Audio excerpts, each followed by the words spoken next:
Igreja, a graça e a paz a todos, amém? Sejam todos muito bem-vindos à nossa escola dominical. Hoje nós vamos estar a lição de número 6. Ela tem como título os participantes do culto. Hoje nessa lição nós vamos entender que nós, como seres humanos, somos um ser religioso e somos marcados pela necessidade de adorar a um Deus. Os psicólogos, os filósofos, os antropólogos, eles tentam explicar essa predisposição natural do homem de acreditar em Deus. E a influência que a religião exerce na vida do homem, na sua vida social, emocional e espiritual. Nós vemos que ao longo de toda a história bíblica, nós vemos que o homem ele foi propenso a adorar deuses estranhos. Tanto lá no Egito nós temos muitos deuses que foram levantados, tanto animais como astros, estrela, lua, Deus da guerra, Deus da fertilidade e tantos outros deuses que tinha ali no Egito. Nós vemos que nos 10 mandamentos Deus falou, olha, não faz para ti nem imagem de escultura, nem que está acima no céu, nem embaixo da terra. Já vendo essa predisposição na vida do homem de adorar a um Deus. Nós vemos Paulo lá em Atenas, quando ele chega em Atenas e ele vê ali tantos deuses espalhados que não dava para contar quantos deuses tinha ali. E os atenienses, com medo de esquecer alguma divindade, eles colocaram lá um altar ao Deus desconhecido, porque eles tinham medo de deixar algum Deus, de ser reconhecido, e esse Deus se virar contra eles. Tal era a crendice, tal era a idolatria daquele povo. E Paulo, quando ele começa a pregar, ele fala assim, olha, aquele Deus, eu estou pregando aquele Deus que vocês não conhecem, aquele Deus que o altar está vazio, aquele que criou tudo. Isso nós vemos essa predisposição do homem em adorar um Deus. O homem ele tem a necessidade, porque nós somos criados à imagem e semelhança de Deus, e nós temos a necessidade espiritual também. Lá em Gênesis capítulo 1, versículo 27, ele diz assim, criou Deus, pois o homem à sua imagem, a imagem de Deus o criou, homem e mulher os criou. Ou seja, desde o início da criação do homem, Deus buscou ter uma comunhão com o homem, buscou ter esse relacionamento com o homem. Nós vemos ali em Gênesis que Deus no final do dia ele passeava ali pelo jardim do Éden à procura do homem, para conversar com o homem, para estar com o homem ali. Deus criou o homem com o desejo que esse homem reconhecesse a sua soberania e que ele desse a glória que é devida a esse Deus. Amém? Diferente de toda a criação que Deus fez, o homem ele era um ser racional, era um ser dotado de conhecimento, dotado de inteligência e dotado de livre-arbítrio. Então tudo que o homem faz, ele tem a certeza que ele sabe o que ele agrada a Deus e o que não agrada a Deus. O profeta Isaías ele chama a atenção para o povo, lá no capítulo 1 de Isaías, ele diz assim, não continues a trazer ofertas vãs, o incenso para mim abominação, e também as festas de lua nova, os sábados, a convocação da congregação, não posso suportar iniquidade associada ao juntamento solene.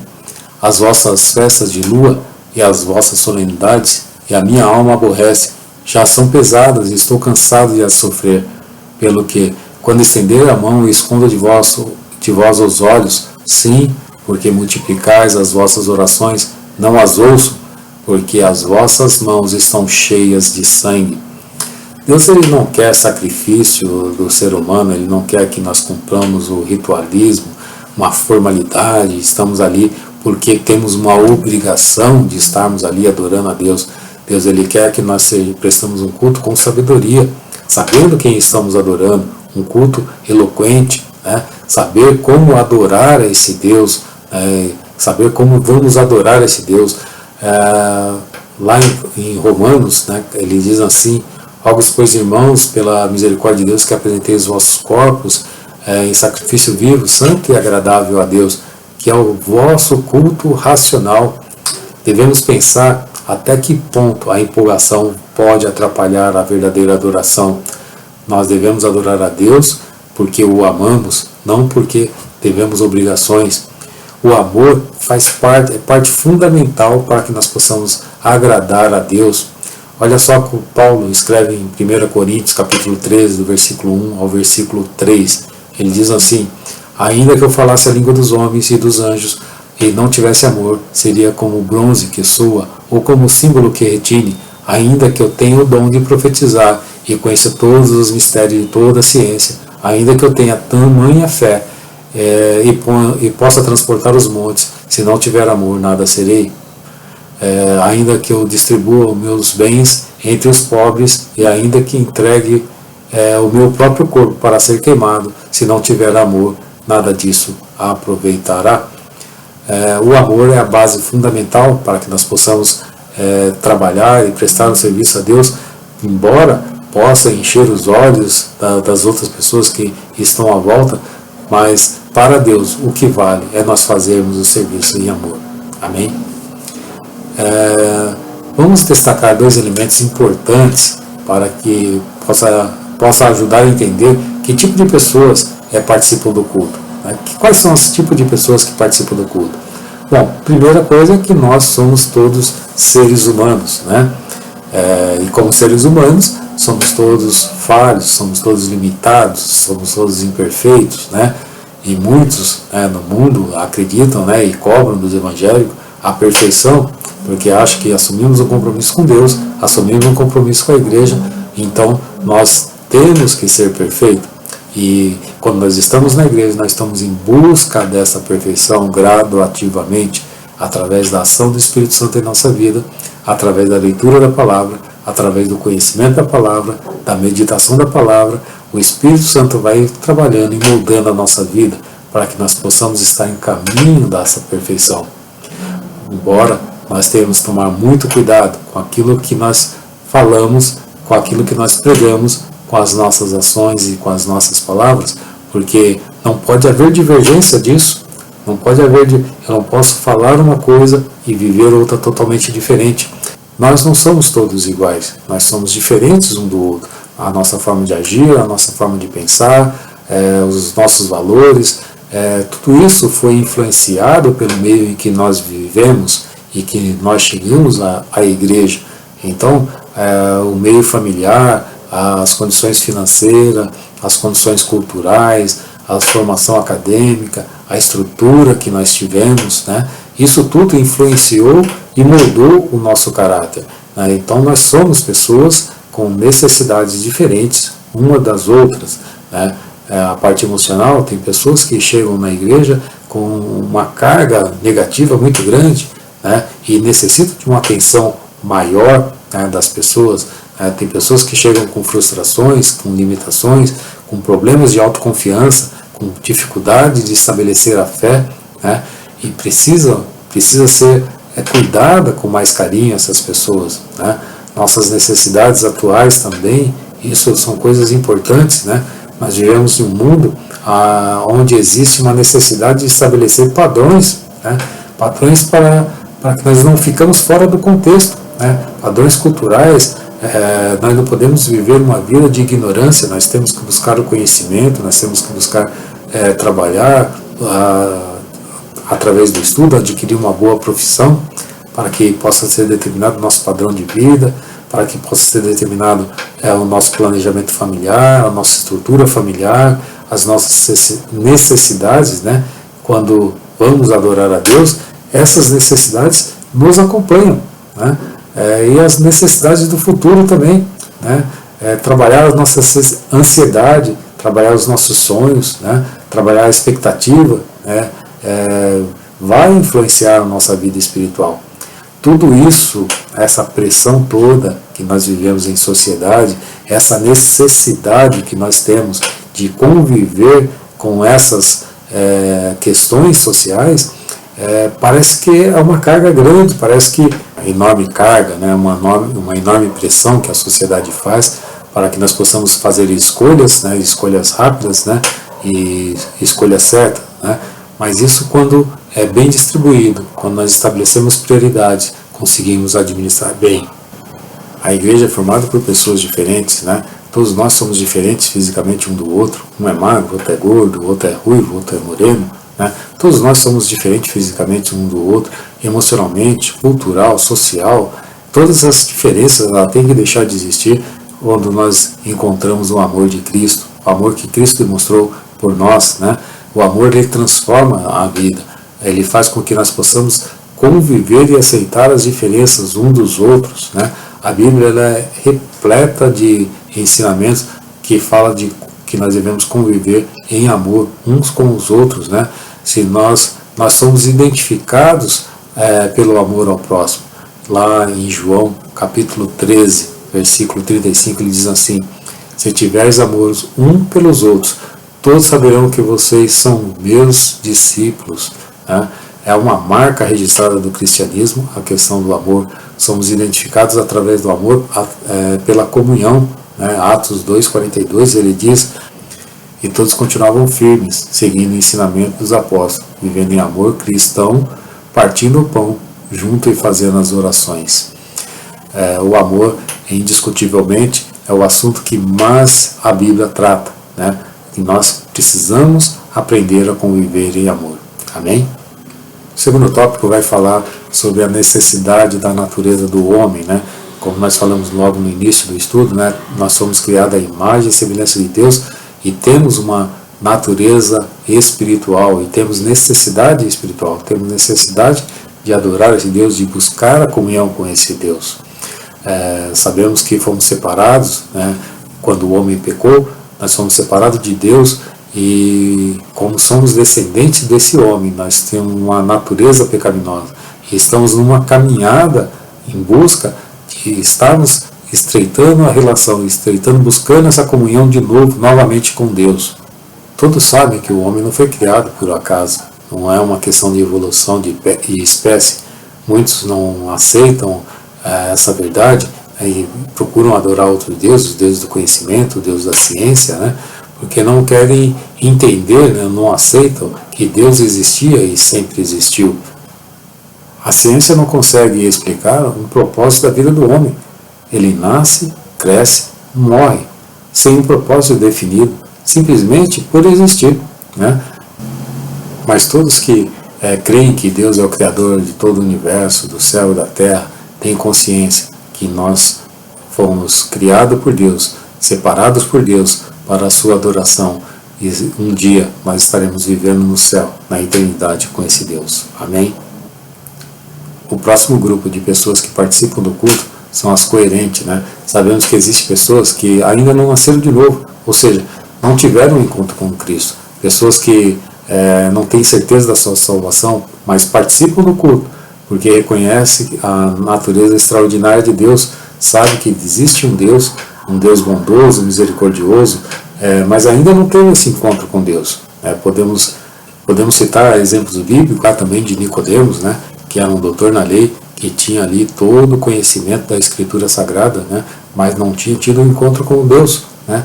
Podemos citar vários exemplos de pessoas que participavam do culto, né, que ofereciam sacrifício, mas não tinham tido experiência. Podemos citar também como exemplo Caim, né, que embora estivesse ali oferecendo um culto, um sacrifício a Deus, né, era uma pessoa que não estava com o coração voltado à adoração a Deus, e simplesmente a cumprir ali uma formalidade.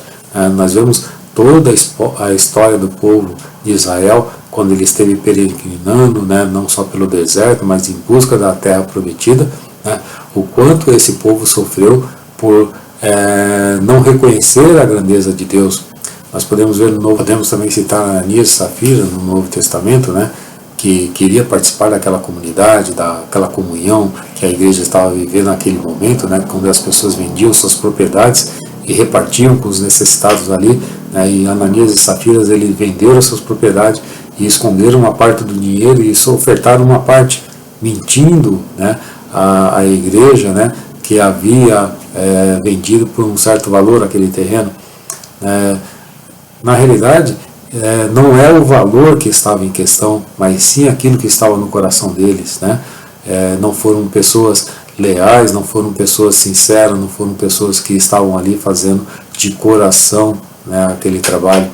Nós vemos os escribas e fariseus, né, homens, doutores na lei, que conheciam a lei, mas não viviam a lei na sua integridade. O próprio Jesus nos alerta o perigo de adorarmos a Deus apenas com os nossos lábios, né? Lá em Marcos, capítulo 7, do versículo 6 ao versículo 7, ele diz assim: hipócritas, como Isaías estava certo quando falou a respeito de vocês. Ele escreveu assim: Deus disse, esse povo com a sua boca diz que me respeita, mas na verdade o seu coração está longe de mim. A adoração desse povo é inútil, pois ensinam a leis humanas como se fossem de Deus. Se você não teve um encontro pessoal com Deus, se você tem dúvida da sua salvação, não tem certeza se você é salvo ou não, é hora de nós pararmos e refletirmos um pouco, pararmos e entendermos que esse Deus existe. Não é um Deus de um conto de fada, não é um Deus da história, não é um Deus que está no livro, mas é um Deus presente, é um Deus que criou o universo, que criou o homem, que criou o ar, as estrelas, o mar, a natureza.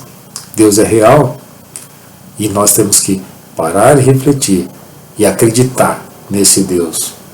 Que esse Deus, ele quer salvar a sua vida, salvar a minha vida, salvar a vida de todos nós. Amém? O último grupo que participa da igreja é o grupo da comunidade, né? A igreja é uma comunidade, estamos dentro de uma comunidade, porque dentro dessa comunidade que hoje chamamos de igreja, né, é onde nós podemos orar, é onde nós podemos adorar, é onde nós podemos edificar através da palavra, edificar através do louvor, edificar através do aprendizado dessa palavra. É nessa comunidade que há o crescimento, é nessa comunidade que a ação do Espírito Santo, né, a ação do Espírito Santo, ele vai ali agindo no meio do povo, é os dons e talentos que vai edificando ali, um edificando a vida do outro, né?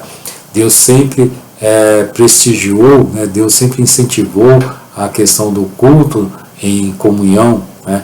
Que a igreja estivesse reunida, que o povo estivesse reunido.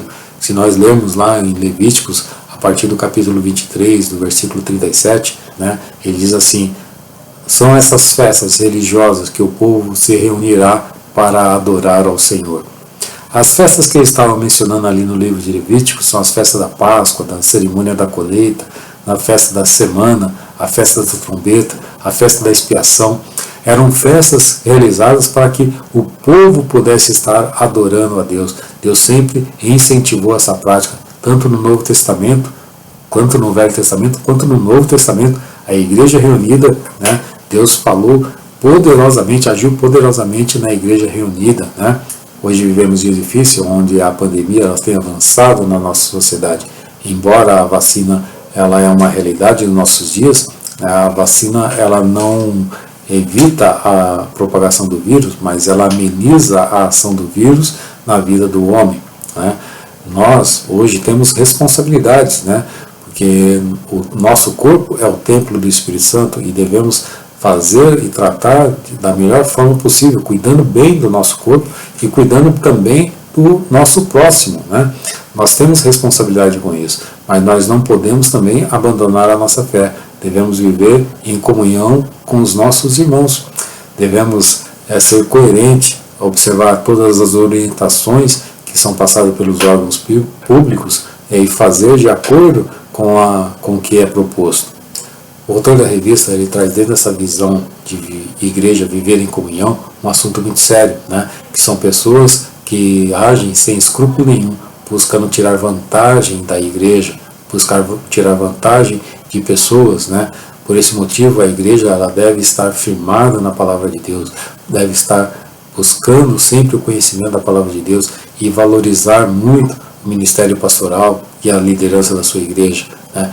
Porque todas as dificuldades que sobrevêm à minha vida, à sua vida, também vêm sobre a vida desses homens, dessas pessoas que separadas por Deus. E nós não podemos esquecer de orar e estar sempre colocando essas pessoas diante de Deus em nossas orações. Amém? Para concluir, podemos dizer que os participantes do culto são as pessoas que aguardam um dia especial. Esse dia especial é a vinda de Cristo. E podemos também afirmar que a verdadeira adoração é adorar com sentimento, com emoção, atitude, inteligência e razão. Amém? Deus abençoe a todos.